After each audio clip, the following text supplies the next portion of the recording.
bien, ya estamos de vuelta acá en Economía, Investigación y Desarrollo y ya estamos en compañía de Manuel José Correa, candidato a gobernador por Magallanes. Manuel José, bienvenido acá al programa. Muchas gracias, Dante. Encantado de estar aquí con todos ustedes y con todas las personas que nos están viendo desde su casa en Polar. Perfecto, y vamos a hablar sobre desarrollo y economía acá en Magallanes y vamos a dar de inmediato el paso a nuestros panelistas para que hagan su consulta. Primero, Alejandro. Muchas gracias, Dante. Manuel, bienvenido. Como precandidato, creo ya oficializado por RN, quería hacerte la consulta. Acá en este momento hay 4 precandidatos, todos van a ser invitados, tengo entendido, a este programa durante este mes. Algunos, debido a sus decisiones, han sepultado actividades o sectores económicos completos, como el sector minería, en el caso del exintendente Flies, con un voto político en contra. Están en contra del tema de la salmonicultura. Yo quiero saber de parte tuya, ¿cuál es la visión de desarrollo económico que tú, si fueses a ser gobernador, quieres implementar en la región de Magallanes?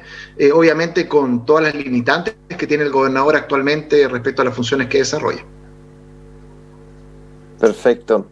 Bueno, muchas gracias por la invitación y gracias por la pregunta.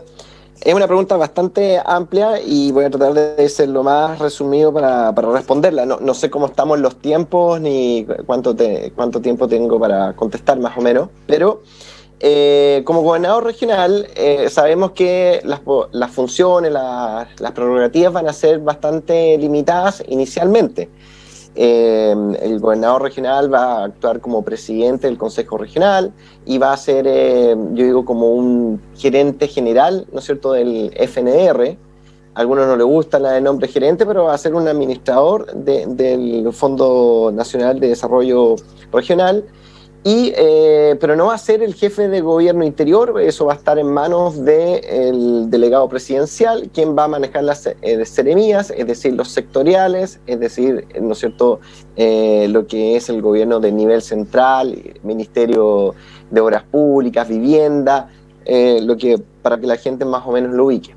Entonces, obviamente que el ámbito del gobernador regional parte restringido y ahí tenemos una tremenda lucha, los que creemos en empoderar a las regiones, creemos en la descentralización, en el regionalismo, de cómo nosotros vamos montando capacidades, porque no es de un día para otro en que tal vez vamos a saber manejar, como se dice, todas las cosas, sino que tiene que haber un aprendizaje, montar capacidades y que podamos avanzar en este proceso de descentralización y que el gobierno regional tenga, ¿no es cierto?, mayores funciones y potestades. Entre una de las que se está discutiendo en Santiago hoy en día la Subdere es que incluso que el gobernador regional pueda crear servicios regionales,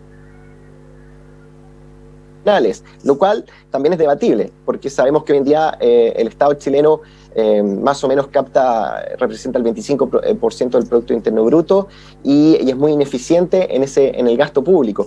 Entonces, todas las cosas hay que verlas con mucho cuidado, tienen beneficio y costo. Pero yendo concretamente a tu pregunta, yo tengo un programa que lo estoy construyendo con la gente, estoy escuchando, pero sí tiene tres ejes esenciales. Un eje que es el de bienestar social, que creo que ahí hay que el FNR, ese presupuesto regional, tenemos que luchar como magallánicos para ir cambiando su composición, la composición del gasto. Porque hoy en día principalmente se gasta más de un 80% en obras públicas. Y ahí donde el gobernador regional tiene que ser un buen negociador para hablar con los ministerios, para hablar con el presidente, obviamente con un entendimiento con el delegado presidencial, y que esto no se vaya simplemente a obras públicas, sino que la obra pública se encargue el gobierno central a través de los ministeriales y nosotros podamos disponer mayores recursos para las tareas que definimos en la región y en el ámbito social. Tenemos que recordar que ahí tenemos un tremendo desafío. Yo recorro los barrios permanentemente. Cuando yo tengo un permiso para poder salir, en general, no voy al supermercado, sino que voy a las poblaciones, voy a las juntas de vecinos, tratamos de hacer unas ollas o llevamos ayuda en forma concreta y eso me permite estar siempre en contacto y sabiendo cuál es la problemática. Y nosotros tenemos un tremendo desafío de resolver muchos temas sociales que tienen que ver con la educación, con las oportunidades, con la capacitación, porque tenemos un gran número de magallánicos que hoy en día carecen de herramientas para afrontar los desafíos del futuro. También tenemos una gran población de adulto mayor, estoy hablando 20% de la población, y creciendo, aumentando, que está en unas condiciones bastante vulnerables en muchos adultos mayores en la región. Y también tenemos, por ejemplo, muchas mujeres que son madres solteras o que viven en un ambiente de violencia intrafamiliar. Estoy hablando de 13.000 mujeres en la región de Magallanes. Y esas tienen hijos que están en una situación muy carente, en un ambiente muy conflictivo, y obviamente que si nosotros nacemos ahí, estoy hablando de 1.500 niños actualmente, esos niños van a quedar muy truncados en sus posibilidades de futuro, o sea, porque la desigualdad comienza ahí. Si ellos no logran educarse en un ambiente de tranquilidad, que puedan desarrollar sus habilidades, sus aptitudes, es muy difícil lo que viene para la vida de esos mismos niños a futuro. Y el gobierno regional hoy en día no se hace cargo. Eso está todo centralizado, y yo quiero dar vueltas a esa situación. Ahora, en el tema más económico, tenemos que desarrollar la región, diversificar la economía regional, no ser tan dependiente de la parte como hidrocarburos o petroquímica, que ha sido siempre como el pilar de la región. También, por suerte, ha crecido, ¿no es cierto?, el turismo a lo largo de los años, pero hoy, por el producto de la pandemia, lo tenemos totalmente en el piso, tenemos tremendo problema ahí. Y por eso no podemos restar a ninguna actividad económica, sea la acuícola, la ganadera, pero tenemos que ser inteligentes y cómo ampliamos el abanico para generar oportunidades, ¿no es cierto?, de trabajo para la familia magallánica. Y ese sentido tiene que estar encuadrado en lo que se llama desarrollo económico sustentable. Nosotros tenemos que ser capaces de cambiar lo que se llama la economía lineal, ¿no es cierto?, que es simplemente extractiva, de fabricación y de fabricación de un bien, y después de eliminación, sino que tenemos que ser capaces, como el concepto de bosque. Tú sabes, Alejandro, que mi padre fue muchos años, bueno, incluso presidente de la Corma, pero también fue un pyme, un empresario regional de la forestal, y yo crecí en los bosques. Entonces entiendo cómo es la vida de un bosque, y el bosque genera y destruye vida. Tiene como un proceso de destrucción creativa, porque el bosque se va regenerando continuamente, y lo que elimina lo reutiliza. Entonces ese es el concepto de economía circular, y nosotros tenemos que adoptarnos en las distintas actividades de la región, y no solamente en las empresas, sino que también que las personas, el ciudadano común y silvestre de Punta Arenas, de Porvenir, de Puerto William, de todas las comunas de la región, también adopten estilos de vida que sean mucho más acorde a lo que son las 3 R, que es reciclar, reutilizar y, ¿no es cierto?, reutilizar y, reusar el concepto de reutilizar y reducir, es el concepto que se me está olvidando. Reducir, reciclar y reutilizar. Todos esos conceptos son muy difíciles que desarrollar, toman tiempo, tienen que ver con la educación.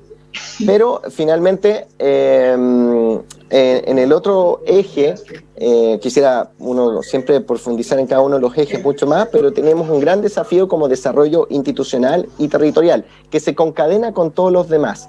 Hoy en día está muy indiscutido cuál es el desarrollo de la región, cuál es la visión de desarrollo de la región. Hoy en día no existe porque, ¿no es cierto?, el 2012 se instaló una estrategia de desarrollo regional, la cual participó gente, entiendo que en algún momento también tú participaste en algunas instancias, y esa estrategia de desarrollo regional se imprimió el documento y se metió a un cajón, no sé en qué cajón estará metido, pero nos olvidamos y hoy en día tenemos el acecho, diría yo, de algunas ONG o centros de investigación que no tienen incluso nada que ver con la región y que nos quieren dictar pautas de lo que nosotros tenemos que hacer, pero a ellos no les preocupa realmente la calidad de vida de los magallánicos, y a mí se me preocupa. Entonces tenemos que en conjunto definir cuál va a ser el desarrollo, ¿no es cierto?, económico, social de nuestra región en las distintas comunas, en las distintas provincias, hacia dónde vamos a apuntar, y eso tiene que ver también con el desarrollo institucional, de cuáles van a ser los espacios, los metros que vamos a ir ganando de autonomía para la toma de decisiones del gobierno regional, y que se concadena obviamente con el desarrollo económico sustentable. Ahí hay varias medidas ya más específicas y objetivos que son materias ya de profundizar y que obviamente tengo en mente de ir implementando a lo largo de los años. Perfecto, Manuel José. Solamente cabe aproximadamente 5 minutos para su respuesta. Mario. Perfecto. Ahora le toca a usted. Hola, buenas noches, Manuel. Buenas noches, Mario. Bien, lo escuché con mucha atención, lindo programa, espero que le aporten más ideas aún. Tengo algunas consultas. De ser elegido, ¿cuándo comienzan a funcionar los gobernadores? Primera pregunta. Segundo, los gobernadores actuales tienen que ver con los municipios, ¿cierto? ¿El nuevo gobernador también va a tener que ver con los municipios? Perfecto. Bien, tercera pregunta. Usted habló de varias cosas donde hay que colocar dinero. Usted sería el presidente, en este caso, del CORE, ¿no? Sí. La pregunta es, las finanzas regionales, ¿quién las va a manejar? ¿El delegado presidencial, que va a ser el intendente, o va a ser el gobernador? ¿Cierto? Porque esto es fundamental. Y yo creo que con esas tres preguntas ya tenemos como para darle pie a su respuesta. Perfecto. Muchas gracias, Mario, por la pregunta. Creo que es súper importante. De partida quiero hacerle un reconocimiento porque yo le he seguido, como se dice, un poco la pista. Fue que sé que tiempo atrás fue presidente de la Cámara de Comercio Detallista. Hizo ahí un muy buen trabajo que creo que se echa de menos ahí en la Cámara de Comercio, ¿ah? Y que sé que resolvió muchos temas. La dejó en pie andando, y eso es muy importante en la función gremial para la región. Aquí creo que hay 3 gremialistas en este panel de corazón, y que es una función muy importante y que tenemos que fortalecer en la región, no solamente lo gremial, que representa el sector productivo o comercio, sino que también los dirigentes sociales, que hoy en día creo que están un poquito dejados de la mano de Dios, y que hay que revitalizar esa vía de inclusividad de barrio. Pero yendo a la pregunta, el gobernador regional, las elecciones son el 11 de abril. Para ser electo como gobernador regional, en una primera vuelta, el gobernador tiene que obtener, o el candidato tiene que obtener, el 40% más 1 de los votos válidamente emitidos. Si no, las 2 primeras mayorías pasan a una segunda vuelta, que va a ser en el mes de mayo. Exactamente el día lo desconozco, pero es en el mes de mayo. Y se supone que teniendo ya electo un gobernador regional, unos 30 días después tendría que asumir sus funciones. En ese sentido, termina la figura de intendente, la cual cambia a la de delegado presidencial, y ese delegado presidencial pudiese ser la continuación de la misma persona en el cargo de intendente, o el presidente que esté en ese momento, en este caso sería el presidente Piñera, podría nombrar a una nueva persona como delegado presidencial, que, como decía yo, será el jefe de gobierno interior, que significa va a manejar la fuerza pública, va a manejar la seremía, va a designar a los gobernadores provinciales, tiene un nombre bastante largo, gobernadores presidencial, provincial, una cosa así, pero la figura de gobernadores que hoy existe en las provincias pasan a depender o son delegados, ¿no es cierto?, del delegado presidencial regional. Y también el delegado presidencial propone o decide quiénes van a ser los seremis, lo que sabemos que en definitiva lo pone el ministro y los partidos políticos desde Santiago hasta el día de hoy. La segunda pregunta, que era del gobernador regional respecto de su relación con los municipios. Bueno, esa relación es la que hay que fortalecer. El gobernador regional va a ser el presidente del CORE, bien usted dijo, pero además, como ordenador territorial, va a trabajar, ¿no es cierto?, con los alcaldes y con sus consejos los planos reguladores, el ordenamiento territorial comunal, y ahí se tiene que generar realmente un trabajo de equipo con una mirada totalmente regional, y yo espero, independiente quién sea el alcalde que esté de turno, trabajar codo a codo, del partido que sea, de la ideología que sea, porque aquí lo que hay que sacar adelante es la pega por el bien de Magallanes. Y esa tarea sí va a estar en manos del gobernador regional. No son muchas, pero es así. Y respecto de las finanzas del gobierno regional, van a estar en manos del gobernador regional. No va a ser el delegado presidencial que las va a manejar. Él va a manejar, eso sí, obviamente, lo que corresponde a la gestión de la seremía, los sectoriales, pero como decía al principio, el Fondo Nacional de Desarrollo Regional, que es el gran presupuesto que se maneja en la región, aproximadamente, me pueden corregir, pero más o menos son 70.000 millones, o a veces puede ser hasta un poco más, de millones de pesos anuales. Ese presupuesto y la generación de la cartera de proyectos o la priorización de la cartera de proyectos regionales se decide en el Consejo Regional, que encabeza el gobernador regional. Perfecto, Manuel José. Manuel, una precisión. Yo fui secretario general de la Cámara y el presidente era don Juan Vielle. Oye, un abrazo a todos los colegas comerciantes. Creo que ese directorio fue buenísimo. Así es que, Manuel, una precisión al respecto, ¿eh?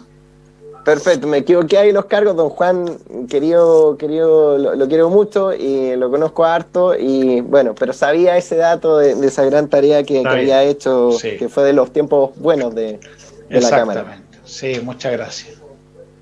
Jaime, tú, previo a tu consulta a Manuel José, querías hacer una breve apreciación pequeña respecto a tu comentario anterior. Sí, la verdad que yo tengo que reconocer, mis contertulios me llamaron al orden y la verdad no lo hicieron en cámara, pero tenían razón, me equivoqué. José Cáceres fue ministro de Hacienda, ministro de Economía. Carlos Cáceres, perdón, y el hombre que hizo Carlos la Cáceres. FP, José Piñera.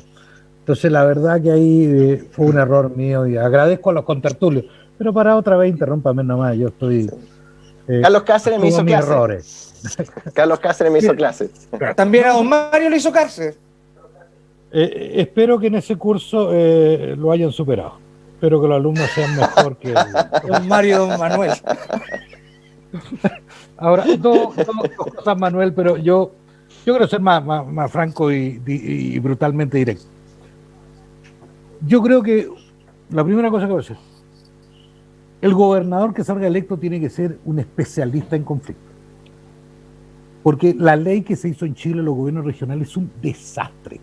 Es una vergüenza. Estoy de acuerdo. Me toca dejar absolutamente claro. Y por lo tanto, aquí lo que nos vamos a ver es que el gobierno va a tener a lo menos 15 conflictos con la región. El gobierno central, sea el que sea. ¿Por qué? Porque objetivamente, como el gobierno regional acá en Magallanes, el FNDR va a tener el gobernador para manejar 80.000 millones. Eso es el 18%, 20% con suerte de las platas regionales. El grueso de los recursos regionales vienen por los ministerios. Y la gente, la ciudadanía va a tener una tremenda esperanza en un gobernador que eligió. No va a manejar ni el borde costero, no va a manejar los parques nacionales, no maneja la política con el tema antártico, y no va a manejar el grueso del presupuesto y le van a exigir que dé resultado en el tema en el desarrollo de la región.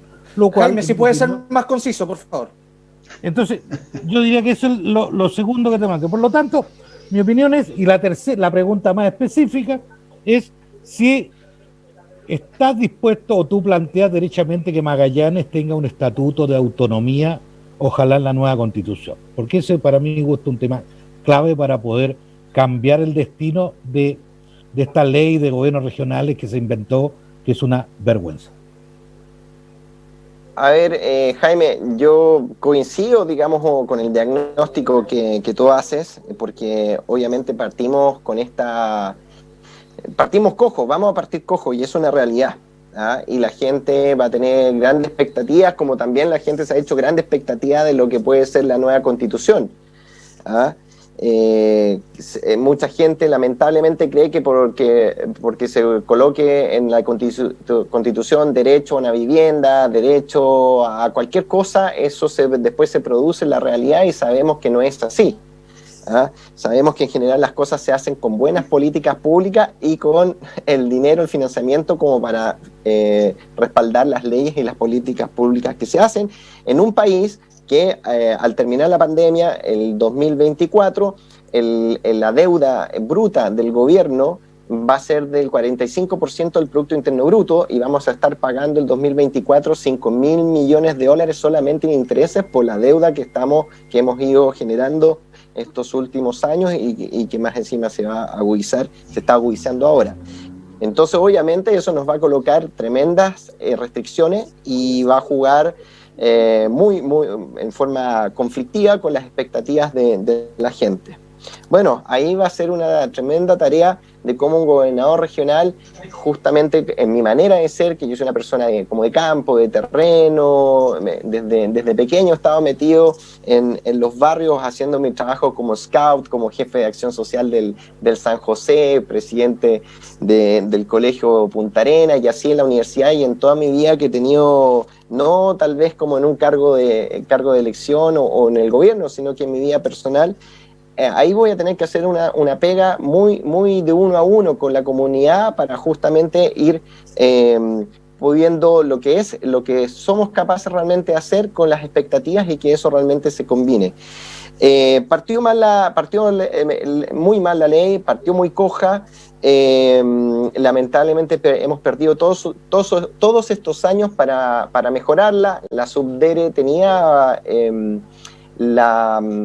como se dice, la responsabilidad de poder complementar esta ley, perfeccionarla y darle mayores atribuciones y funciones, ¿no es cierto?, al gobierno regional. Eso no se ha dado, realmente ha habido muchos conflictos en entremedio, no solamente el estallido, no podemos echarle culpa todo al estallido social o a la pandemia, sino que aquí ha habido una dejación del gobierno y de los gobiernos, del gobierno de la presidenta Bachelet y también de este gobierno, porque la regionalización implica una nueva distribución de poder, ¿no es cierto? Significa que sacarle algo de poder a Santiago. Y yo creo que este es un proceso. El proceso va a tomar años. Yo, y lo digo derechamente porque tal como la primera vez dije, yo quiero ser gobernador regional, también espero serlo, hacer una muy buena pega, que esa pega me la reconozca la gente y que pueda proyectar ese gobierno regional 4 años más, justamente para cimentar las bases sólidas de la regionalización y de cuál debe ser el desarrollo futuro de Magallanes. Y por eso necesitamos un gobernador regional que no solamente haga la pega aquí, sino que sepa engranarse y tener conversaciones con todos los gobernadores regionales que van a estar a lo largo del país, que tenga una comunicación con los parlamentarios y que también tengamos la capacidad de presentar proyectos desde Magallanes que sean propuestas concretas para ir profundizando el proceso de regionalización y así nosotros tengamos mayor capacidad de decisión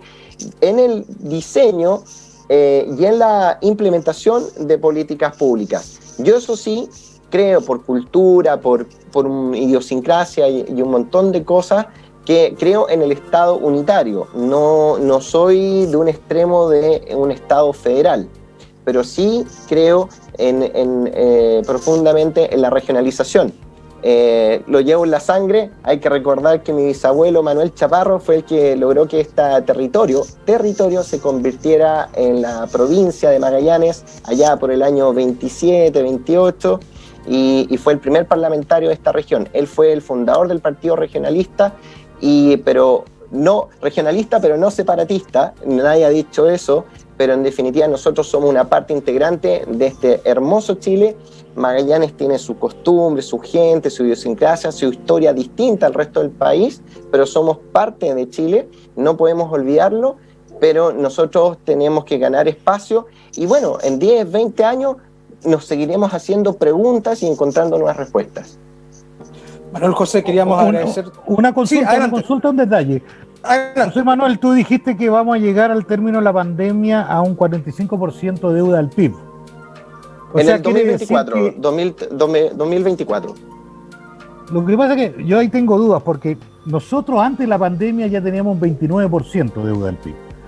El 2005 teníamos un 5% de deuda al PIB, entre Bachelet 1, Piñera 1, Bachelet 2, Piñera 2, antes del estallido social. O sea, a fines del año pasado teníamos un 29% de deuda al PIB. O sea, ya en los últimos 12 años veníamos gastando más de lo que generamos. Correcto. Y la crisis serían solo 16 puntos del PIB para llegar al 45. Yo no creo que te estás quedando un poco corto con la deuda. Manuel, un minuto. O sea, ojalá que me quede corto, pero más o menos esas son las proyecciones, lo que yo he visto en el Ministerio de Hacienda, y las que conversé directamente con Francisco Moreno, el subsecretario de Hacienda. Y es así como lo decíamos, la deuda pública ha ido creciendo a lo largo de los últimos años y esa es la proyección, y lo cual es muy negativo. Ojalá que fuese menos, pero esa es la proyección. Y si es más, Jaime, si nos acercamos al 50%, ojo, hay que poner todas las alarmas, porque las crisis de deuda en Latinoamérica son alrededor de ese guarismo, del 50% de deuda del sector público, del PIB, 50% de deuda, 50% del PIB como deuda pública, es más o menos cuando comienzan las crisis de deuda y cuando las economías, ¿no es cierto?, explosionan. Entonces, esto no es Europa. En Europa tienen crisis de deuda a veces que son por sobre el 70, incluso hasta 100% del Producto Interno Bruto. Pero en nuestra región no es así. Pero hay una diferencia. En los países de Sudamérica, fundamentalmente, normalmente la deuda privada está respaldada por los estados. En el caso de Chile, no. O sea, hay una tremenda diferencia. No, por eso, Colombia, tengo súper claro los conceptos. Porque las deudas normalmente los países que hicieron crisis es porque el Estado asumió la deuda. Tiempo, señores. En Chile la deuda de los privados es 70% al PIB. Manuel José, queríamos agradecer su presencia en el programa de hoy. Muchas gracias, Manuel José. Muchas gracias, también Dante. junto a Mario, Jaime y Alejandro, despedirnos hasta la próxima semana. Nos volvemos a reunir el próximo jueves a partir de las 21 horas a través de Polar Comunicaciones en una nueva edición de Economía, Investigación y Desarrollo. Hasta la próxima semana. Polar Comunicaciones, radio, televisión y redes sociales. Presentó Economía, Investigación y Desarrollo. Participan el empresario Mario Derpich Díaz, el profesor, consultor en emprendimiento y economía digital Alejandro Riquelme Ducci y el exintendente Jaime Jelinsich Aguilar. Conduce el periodista Dante Escobar.